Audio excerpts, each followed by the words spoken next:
Important topics जो आपको board exams के लिए करके ही जाने हैं। इलेक्ट्रोकेमिस्ट्री एक ऐसा चैप्टर है जिसमें से मैक्सिमम मार्क्स के क्वेश्चंस आते हैं, लेकिन ये क्वालिटेटिव प्रॉपर्टीज के न्यूमेरिकल अच्छे से करना और वैन हॉफ फैक्टर के केमिकल काइनेटिक्स में से ज्यादातर क्वेश्चन पूछा गया है इंटीग्रेटेड इक्वेशन से। ये तीनों टॉपिक पिछले कुछ सालों को ऑब्जर्व करके मैंने लिखे हैं, ये तो करके जाना ही जाना है। साथ में आप लोग फ्लो चार्ट्स बना लेना।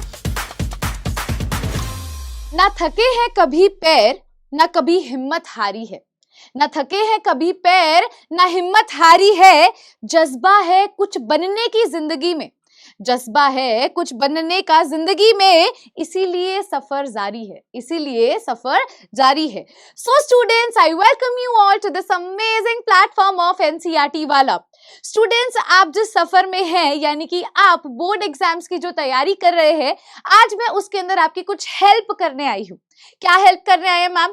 तो आज स्टूडेंट्स मैं आपको बताने जा रही हूँ most important chapters as well as उनके अंदर मोस्ट इंपॉर्टेंट टॉपिक्स जो आपको बोर्ड एग्जाम्स के लिए करके ही जाने हैं। मतलब कि देखो, सिलेबस तो सारा ही करना है, बट ऑब्वियस है कोई भी चीज छोड़नी नहीं है, लेकिन ये ऐसा सेगमेंट है, ये ऐसे टॉपिक्स हैं जो आपको जरूर करके जाने हैं, इसको गलती से भी स्किप नहीं करना है। रीजन बीइंग, क्योंकि अगर हम पिछले कुछ 5 साल या 10 साल के पेपर्स को स्क्रॉल अप करके देखते हैं तो ये ऐसे वो टॉपिक्स हैं जो बार बार पूछे जा चुके हैं और जहां से आने की संभावना भी बहुत ज्यादा है। तो आइए स्टार्ट करते हैं सेशन को और जानते हैं भी मैम ऐसे कौन से टॉपिक्स हैं, ऐसा कौन सा सेगमेंट है जो हम कवर करें जिससे हमारे बोर्ड एग्जाम्स में मार्क्स भी बहुत अच्छे आए और बहुत ही अच्छे तरीके से हम उसे अटेम्प्ट भी कर पाए, है ना। तो सबसे पहले तो मैं आपको बताने जा रही हूँ starting from your physical chemistry. हम सब्जेक्ट वाइज चलते हैं, पहले फिजिकल केमिस्ट्री को डील करेंगे, फिर इनऑर्गेनिक केमिस्ट्री को एंड देन ऑर्गेनिक केमिस्ट्री को, right everybody. So physical chemistry की स्टूडेंट्स अगर मैं बात करती हूँ तो सबसे पहला चैप्टर आप सभी लोग जानते हैं, भी हमारा सबसे पहला चैप्टर आएगा सॉल्यूशन। तो सॉल्यूशन चैप्टर की अगर मैं बात करती हूँ तो कंप्लीट फिजिकल में से बेटा आपका मोस्ट एक्सपेक्टेड चैप्टर जो है, मतलब मैं अगर मार्किंग स्कीम के अकॉर्डिंगली देखूंगी तो इलेक्ट्रोकेमिस्ट्री एक ऐसा चैप्टर है जिसमें से मैक्सिमम मार्क्स के क्वेश्चंस आते हैं। ठीक है, 9 मार्क्स का इलेक्ट्रोकेमिस्ट्री से पूछा जाता है, जबकि सोल्यूशन और बाकी का चैप्टर जो आप देखोगे 7 मार्क्स का वहां से पूछते हैं। तो इस वजह से अगर मैं सोल्यूशन पे फोकस करती हूँ तो सोल्यूशन में पिछले कुछ सालों में ये ऑब्जर्व किया गया है भी जो आपका टॉपिक है ideal and non ideal solution, इसमें से 1 मार्क्स का भी क्वेश्चन आया, 2 मार्क्स का भी क्वेश्चन आया और इवन 3 मार्क्स का क्वेश्चन भी आया है। यानी कि आपको एमसीक्यू भी देखने को मिला है, वेरी शॉर्ट भी देखने को मिला है और शॉर्ट आंसर टाइप क्वेश्चन भी देखने को मिला है।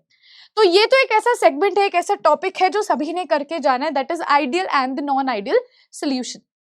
इसके अलावा अगर मैं बोलती हूँ सोल्यूशन चैप्टर में से तो 2 और इंपॉर्टेंट टॉपिक्स है जो कि है colligative properties, and you very well know यहाँ पे आपको 4 कॉलिगेटिव प्रॉपर्टीज मिलने वाली है। तो आपने वो चारों कॉलिगेटिव प्रॉपर्टीज को पढ़ के जाना है।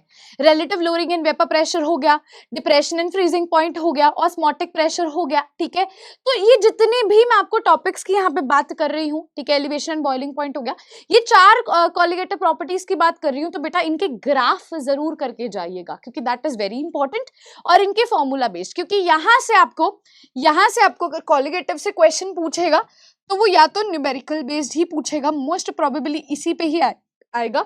और आपने ऑब्जर्व भी किया होगा तो एलिवेशन एंड बॉइलिंग पॉइंट और डिप्रेशन एंड फ्रीजिंग पॉइंट पे क्वेश्चन जो आपको देखने को मिलता है वो न्यूमेरिकल बेस्ड ही मिलता है। तो न्यूमेरिकल्स पे ज्यादा फोकस कीजिएगा, उसके बाद एक बार से ग्राफ व्यू जरूर कर लेना, अच्छे से ग्राफ को देख लेना, पढ़ लेना। और एक और चीज यहाँ पे ऐड ऑन करना चाहूंगी, अगर आप इसके एनसीईआरटी इंटेक्स्ट और एग्जाम्पल करके जाओगे तो वो तो बहुत ही बढ़िया चीज हो जाएगी। ठीक है, अब ideal and non ideal solution के अंदर आपको पता है राउल्ट्स लॉ आपने करना होता है, तो उसके जो भी ग्राफ आपको मिलने वाले हैं, ठीक है, जो डेविएशन वाला टॉपिक है नॉन आइडियल के अंदर, बेटा इसको स्किप नहीं करना है, ये मोस्ट इंपॉर्टेंट है। मैं फिर से रिपीट कर रही हूँ भाई, इस चैप्टर में से आएगा तो ये तो आने की संभावना है ही है, आइडियल नॉन आइडियल से एक क्वेश्चन तो आने की पूरे चांसेस है, लेकिन ये कॉलिगेटिव प्रॉपर्टीज के न्यूमेरिकल अच्छे से करना और वैन हॉफ फैक्टर के, मतलब इन दोनों के न्यूमेरिकल्स तो एक दूसरे से इंटरकनेक्टेड ही है, बस यहाँ पे आई आ जाएगा, है ना। एक ये चीज भी ऑब्जर्व की गई है, यहाँ पे एबनॉर्मल मोलर मास पे भी क्वेश्चन पूछा गया था, है ना। तो स्टूडेंट्स ये सोल्यूशन चैप्टर का मैंने आपको बता दिया। इसके अलावा आप जानते हैं बहुत सारे टॉपिक्स है जो सोल्यूशन चैप्टर के अंदर है। जैसे कि अगर हम स्टार्ट करते हैं तो कंसंट्रेशन क्या होती है, कंसंट्रेशन टर्म्स क्या होती हैं, अलग अलग कंसंट्रेशन टर्म्स हैं उनके बारे में पढ़ना है, वेपर प्रेशर क्या होता है, वेपर प्रेशर के क्या फैक्टर्स है, तो बहुत सारे टॉपिक्स हैं वो भी करने हैं, लेकिन ये तो करके ही जाने हैं। मतलब अगर आपको मैं ये बोलूं आपका पेपर आ गया है और कुछ हफ्ता रह गया है या कुछ लास्ट वाले दिन आपने रिवाइज करना है, सेकंड लास्ट डे कुछ रिवाइज करना है बेटा, तो ये टॉपिक्स को तो करना ही करना है। उस दिन आप सारे चैप्टर्स नहीं पढ़ सकते हो, उस दिन सिर्फ इंपॉर्टेंट चैप्टर्स पढ़ सकते हो, तो इसको तो करके जाना। ये सोल्यूशन चैप्टर के रिगार्ड में आपका हो गया। आगे बढ़ती हूँ। तो ये मार्किंग स्कीम मैंने लिखी है जो पूछा जा चुका है, पूछने की भी संभावना है ना। अब नेक्स्ट चैप्टर आता है इलेक्ट्रोकेमिस्ट्री। तो यहां से मैक्सिमम मार्क्स का आपसे पूछा जाता है भाई, मैक्सिमम मार्क्स, ठीक है। सबसे ज्यादा कवरेज ही आपको यहां से देखने को मिलती है पूरे के पूरे। अगर मैं केमिस्ट्री के पेपर की बात करती हूँ, पहला इलेक्ट्रोकेमिस्ट्री है, दूसरा एल्डिहाइड कीटोन्स कार्बोक्सिलिक एसिड है। तो ये दो चैप्टर तो बहुत इंपॉर्टेंट हो जाते हैं क्योंकि सीधा के सीधा आपके 17 मार्क्स पक्के हो रहे हैं। 9 मार्क्स का इलेक्ट्रोकेमिस्ट्री है, 8 मार्क्स का एल्डिहाइड कीटोन है, तो 17 मार्क्स आपको सीधा मिलने वाले हैं अगर आप इन दोनों को बहुत ही अच्छे से पढ़ लेते हो तो। अब अगर मैं इलेक्ट्रोकेमिस्ट्री की आपसे बात करती हूँ, यहाँ पे बताती हूँ, तो बेटा यहाँ पे दो मोस्ट इंपॉर्टेंट टॉपिक्स हैं जो हर बार पूछे ही जाते हैं, ऑलमोस्ट हर बार पूछे जाते हैं, पर इसके अलावा कुछ और टॉपिक्स भी हैं जो इंपॉर्टेंट के कैटेगरी में फॉल करते हैं। अब पहले तो वो दो मोस्ट इंपॉर्टेंट टॉपिक्स की बात कर देती हूँ। तो एक तो आपकी नर्नेस्ट इक्वेशन हो जाएगी, इस पे सीधा इक्वेशन बेस्ड क्वेश्चन आता है। अगर आपको एक एग्जाम्पल देखना है तो आप एनसीईआरटी के ही क्वेश्चंस को सॉल्व करो, मैं बोलूंगी वो बेस्ट है क्योंकि वो रिपीट होता है, एनसीईआरटी का एग्जाम्पल रिपीट होता है, एनसीईआरटी का इंटेक्स्ट रिपीट होता है, सो प्लीज डू दैट, है ना। तो नर्नेस्ट इक्वेशन मोस्ट इंपॉर्टेंट है, एक नंबर, 2 नंबर और 3 नंबर में आने की पूरी संभावना होती है। 1 नंबर एमसीक्यूज में वो नर्नेस्ट इक्वेशन की सिर्फ वो इक्वेशन पूछ लेगा, समझ रहे हो।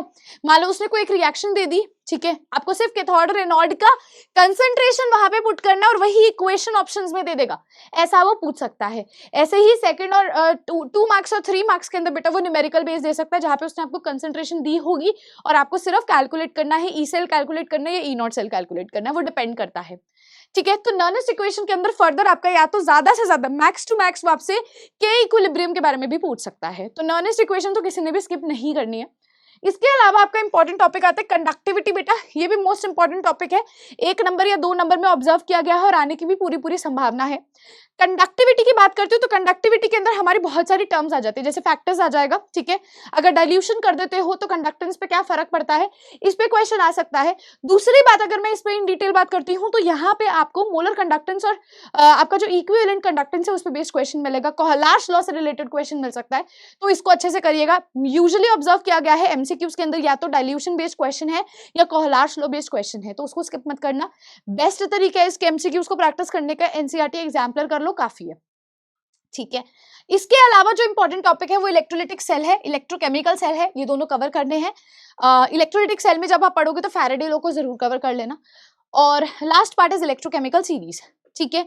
तो ये चीजें हैं, इसको अच्छे से कर लेना, ठीक है। ये आपका इलेक्ट्रोकेमिस्ट्री के रिगार्ड में हो गया। चलते हैं अगले फिजिकल के चैप्टर पे। अगला जो फिजिकल केमिस्ट्री का चैप्टर है, थर्ड चैप्टर है, वो केमिकल काइनेटिक्स है।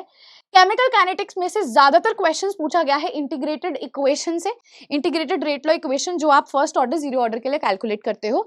बेटा सेकंड ऑर्डर का कुछ भी इन डिटेल इतना नहीं है पेपर के अंदर, सिर्फ आपको इक्वेशन के बारे में पता होना चाहिए। But first order, zero order is very important, उसका हाफ लाइफ, उसका टी 100%, उसका टी 75% कैलकुलेट करना आपको आना चाहिए। तो वो आपके लिए बहुत ही इजीली अगर आप उसे कर पाओगे तो बहुत आसान है केमिकल काइनेटिक्स। इसके अलावा फैक्टर्स जो रेट ऑफ रिएक्शन को अफेक्ट करते हैं, ये मैक्सिमम 2 नंबर के अंदर पूछा जा सकता है और पूछा भी गया है। इसके अलावा rate law equation 1 number 3 number में आ जाती है, ठीक है। तो रेट लॉ इक्वेशंस को अच्छे से कीजिएगा जिसपे बेस्ड ऑर्डर और मॉलिक्यूलैरिटी पे क्वेश्चंस भी आ सकते हैं। इसके अलावा जो आपको चीजें ध्यान रखनी है केमिकल काइनेटिक्स की, एंड मूवमेंट में पढ़ के ही जाना है, छोड़ना बिल्कुल भी नहीं है। क्या है, ऑर्डर है, फर्स्ट ऑर्डर काइनेटिक्स को डिटेल में पढ़ना है। ग्राफ हो गया, मैकेनिज्म बेस्ड जो ऑर्डर आप कैलकुलेट करते हो, रिएक्शन मैकेनिज्म के थ्रू जो ऑर्डर कैलकुलेट करते हो वो भी इंपॉर्टेंट है। एक्सपेरिमेंटल डेटा वाला भी इंपॉर्टेंट है बट मैकेनिज्म वाला ज्यादा इंपॉर्टेंट है। इसके बाद आर्हेनियस इक्वेशन सभी को पता होनी चाहिए, ठीक है जी। तो ये हमारा हो गया केमिकल काइनेटिक्स के रिगार्ड में। अब मैं चल रही हूँ हमारे नेक्स्ट पार्ट में, जो इनऑर्गेनिक केमिस्ट्री आती है, डीएनए ब्लॉक एलिमेंट्स के बारे में आता है।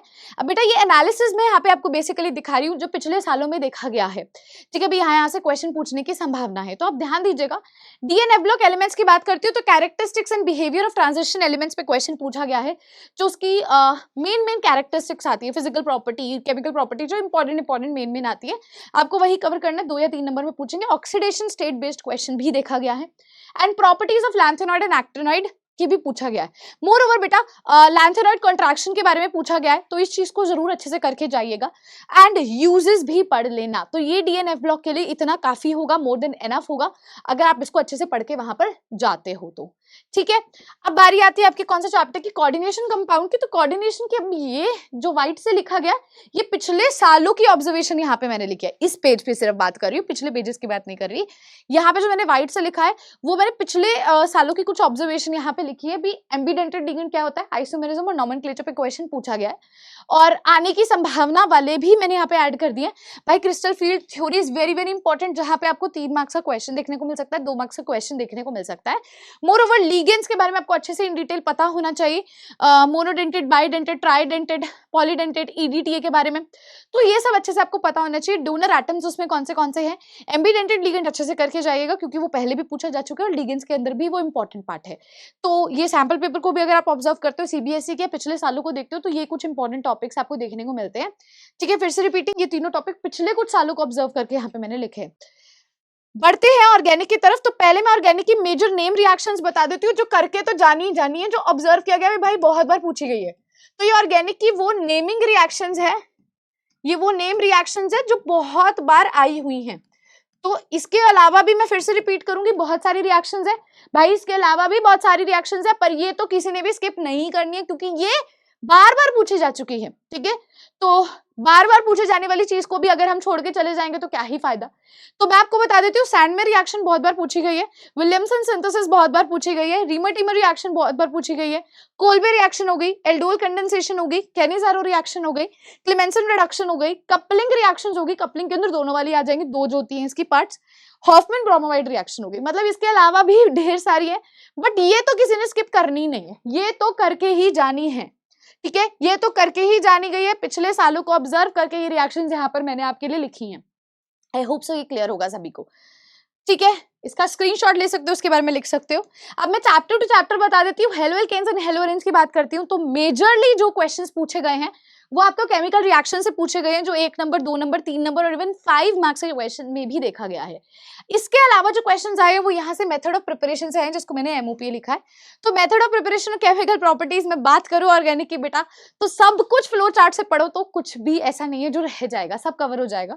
हर चैप्टर में मैं आपको भी ऑर्गेनिक का बताऊंगी, method of preparation chemical property, method of preparation chemical property, यही देखने को मिलेगा, क्योंकि इसमें इसके अलावा क्वेश्चंस बहुत रेयर है भी वो फिजिकल प्रॉपर्टीज में से पूछेगा भी, तो वो बॉइलिंग पॉइंट और सॉल्युबिलिटी पूछेगा, जो सभी चैप्टर्स का ऑल मैं ये बोलूंगी रिलेटेड एक दूसरे से, तो वो आपको याद नहीं करना पड़ता है ना, सिर्फ मेथड ऑफ प्रिपरेशन और केमिकल प्रॉपर्टी पे फोकस करना होता है। तो halo alkane and hello arene में केमिकल प्रॉपर्टी पे ज्यादा क्वेश्चन आए हैं, दो मेथड ऑफ प्रिपरेशन पे भी पूछा गया, बट इतना नहीं पूछा गया, ठीक है। आगे बात करती हूँ। अल्कोहल में भी मैंने पहले ही बोला था भाई, देखो मैंने आपको नेमिंग रिएक्शंस पहले लिखा दिए, नेमिंग रिएक्शंस के अलावा आईयूपीएससी पे क्वेश्चन आता है, और बात करते तो कन्वर्जन क्वेश्चंस आते हैं। उसके अलावा एमओपी केमिकल रिएक्शंस है, यहाँ पे भी, यहाँ पे मैं बता दूं इनमें कन्वर्जन क्वेश्चन पूछा गया है। अगर आप प्रीवियस ईयर को स्क्रॉल करते हो अल्कोहल फिनोल ईथर पे, तो इसके कन्वर्जन क्वेश्चंस एनसीईआरटी के बैक एक्सरसाइज वाले करके जाना, अच्छे से करके जाना, ठीक है। बात करती हूँ एल्डिहाइड कीटोन कार्बोक्सिलिक एसिड की, तो इस पे मेथड ऑफ प्रिपरेशन पे कुछ खास नहीं पूछा गया, लेकिन जो इसकी इंडिविजुअल मेथड ऑफ प्रिपरेशन है ना बेटा, इंडिविजुअल, एक तो इसमें 2 मेथड्स है, दोनों को साथ में करवाना, और एक है दोनों का अलग अलग भी है। इंडिविजुअली एल्डिहाइड को प्रिपेयर करना, कीटोन्स को, तो इंडिविजुअल जो एमओपी है वो जरूर करके जाना, और केमिकल प्रॉपर्टीज, केमिकल रिएक्शंस जो है वो 1 नंबर, 2 नंबर, 3 नंबर में आई गई है। और एक बार ये भी ऑब्जर्व किया गया है, Grignard reagent is very most important topic, जो केमिकल रिएक्शंस में आपको देखने को मिला, ठीक है। तो ये मैंने इसके बारे में बता दिया, क्लियर हो गया भाई। Aldehyde ketone carboxylic acid second most important है, जहाँ से क्वेश्चंस आते हैं, एंड मोस्टली केमिकल रिएक्शंस में से ही आते हैं, तो इसको तो बिल्कुल नहीं छोड़ना। आगे बढ़ते हुए अमाइंस पे चलते हैं, तो अमाइंस में भी केमिकल रिएक्शन बेस्ड क्वेश्चन ही आए हैं, 1 मार्क्स में, 2 मार्क्स में, 3 मार्क्स में। और यहाँ पे अमाइंस की बात करती हूँ, तो प्राइमरी, सेकेंडरी, टर्शरी अमाइंस, ठीक है। इन पे क्वेश्चंस पूछे गए हैं, ठीक है। तो इसकी क्लासिफिकेशन अच्छे से कर लेना भाई, इसकी नॉमेनक्लेचर भी अच्छे से कर लेना, नेमिंग भी अच्छे से कर लेना, है ना। आगे बढ़ते हुए बायोमोलिक्यूल पे आते हैं। तो बायोमोलिक्यूल में सारा से मतलब मैक्सिमम अगर मैं कवरेज देखूं तो वो कार्बोहाइड्रेट से ही आता है। कार्बोहाइड्रेट्स में वो ग्लूकोज पे ज्यादा फोकस करता है, जहां से वो क्वेश्चंस देता है। तो ग्लूकोज को बेटा करके जाना है, जैसे फ्रक्टोज को अच्छे से करके जाना है। अदर देन दैट आप प्रोटीन और न्यूक्लिक एसिड को भी डिटेल में पढ़ सकते हो, ठीक है। अब इसके अलावा मैं बता दूं, आपने जो ऑर्गेनिक के लिए करना है, ओसी के लिए करना है, वो आपने करना है सभी के ईच चैप्टर के जो आपके कन्वर्जन क्वेश्चन है। एनसीईआरटी के जितने भी कन्वर्जन है भाई, एनसीईआरटी के कन्वर्जन क्वेश्चंस सभी करके जाने हैं। मैं फिर से बोल रही हूँ, चाहे वो बैक एक्सरसाइज में है, चाहे वो इंटेक्स्ट एक्सरसाइज में है, ये तो करके जाना ही जाना है। साथ में आप लोग फ्लो चार्ट्स बना लेना, बहुत ईजी रह जाएगा, ठीक है। और इसके अलावा जो डिस्टिंक्शन टेस्ट है, जो डिस्टिंक्शन टेस्ट है वो हो गया, और जो नेमिंग रिएक्शंस मैंने आपको बता दी हैं, ठीक है, वो तो स्किप ही नहीं करनी है। ये मेजर पोर्शन तो सभी ने करके जाना है। ये रही आपकी ऑर्गेनिक की बात, right everybody, yes. So students, this was all about today's session, जहां पर मैंने आप लोगों को ये क्लियर कर दिया है भी ये इंपॉर्टेंट चैप्टर्स तो सभी लोगों ने करके ही जाने हैं, किसी ने भी स्किप नहीं करना है। आई होप सो आप जो प्रिपरेशन कर रहे हैं उसके अंदर ये वीडियो आपको और भी बहुत ज्यादा हेल्पफुल होगी और आप अपनी पढ़ाई को एक सिस्टमाइज्ड तरीके से कर पाओगे, अपनी प्रिपरेशन को सिस्टमाइज्ड तरीके से प्रिपेयर कर पाओगे। स्टूडेंट्स, आपके आने वाले एग्जाम के लिए ऑल दी वेरी बेस्ट। और मैं फिर से बोलूंगी, इन टॉपिक्स को प्लीज मिस मत कीजिएगा, इनको अच्छे से पढ़ के जाना है। इसके अलावा सब पढ़ना ही है, बट ये पहले पढ़ना है और फिर बाकी का उसका टॉपिक्स, बाकी का सिलेबस कवर करना है। So thank you so much, my dear students. Take care of yourself. All the very best for your upcoming exams.